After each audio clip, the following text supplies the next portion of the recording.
Why do you secretly enjoy other people's failures? In this fifth episode of Keep Asking Why, we go somewhere most people are too afraid to look because you've felt it before. That quiet little flicker when someone who had it all suddenly doesn't. That moment you tried to call concern but wasn't. That might make you feel like a bad person right now, but by the end of this, you'll understand why you never had a choice. Something happened to someone today, someone you know, someone who's been doing well, maybe too well, and somewhere beneath the sympathy, beneath the polite, "Oh no, that's terrible," there was something else, a flicker, a tiny, shameful pulse of satisfaction. You didn't ask for it, you didn't invite it, but it was there. And here's the thing nobody tells you. It wasn't just you, it was your brain doing something it has done for 100,000 years. Something so hardwired that researchers can now watch it happen in real time on a brain scan. Here's what they found.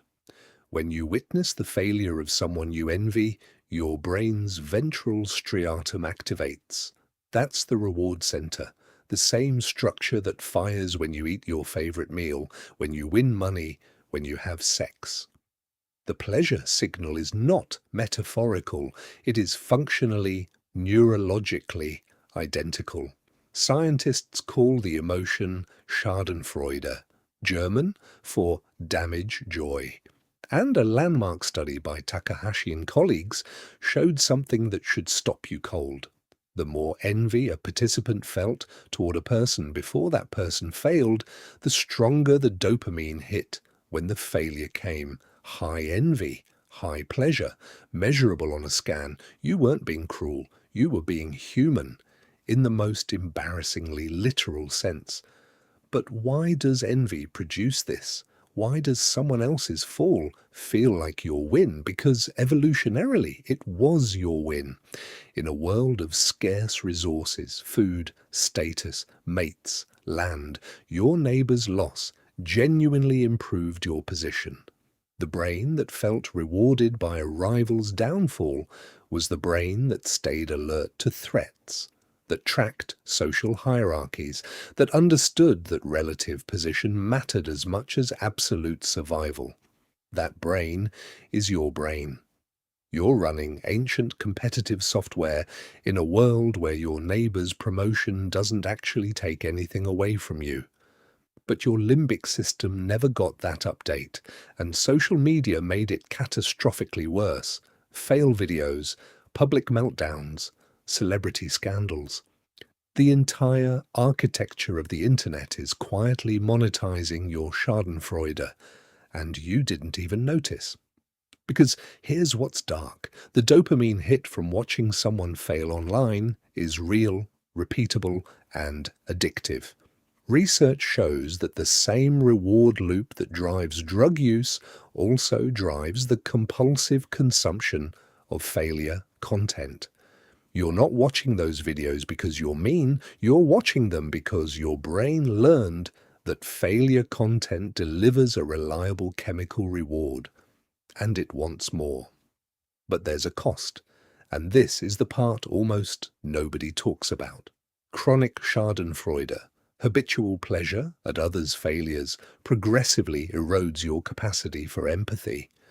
The same neural circuits involved in enjoying someone's downfall are supposed to be running your ability to feel for other people. Use them repeatedly for the wrong signal, and the signal degrades. You don't just become someone who enjoys failure. You quietly become someone who struggles to feel other people's pain, and that, not the occasional guilty flicker, is where it gets genuinely dangerous. Here's the reframe.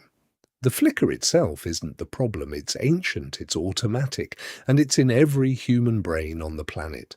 What matters is what you do with it. The moment you feel it, name it.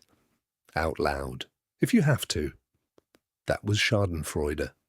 Naming it activates your prefrontal cortex, the part of your brain capable of overriding the limbic reward signal. You can't stop the flicker, but you can refuse to feed it. Because the version of you that quietly cheers for other people's failures isn't your true self. It's just the oldest part of your brain, still fighting for resources in a world that no longer requires it. The flicker is human. What you do next is character. And that's another why answered. If it explains something you've wondered about, please leave a like. Don't forget to subscribe because there's always another why. And if you've got one of your own, drop it in the comments. It might end up to become the next episode. Thanks for your attention and hope to see you again at our next Why.